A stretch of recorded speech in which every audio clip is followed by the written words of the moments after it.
নিজেকে ভুলিয়ে সীমানা পেরিয়ে তোমাকে চেয়েছি যে আজ তোমার হাতেই সাজাবো আমার স্বপ্নের ঘর।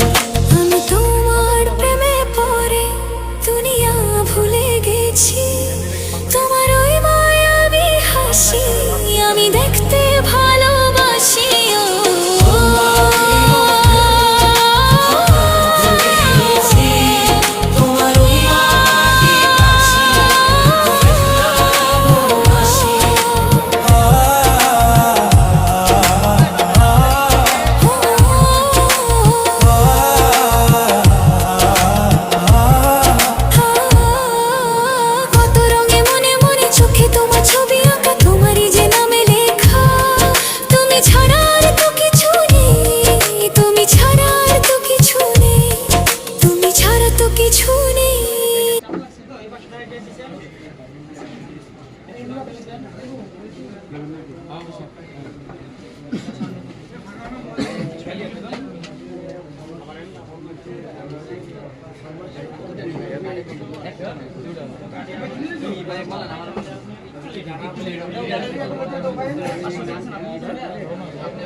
তুমি কারে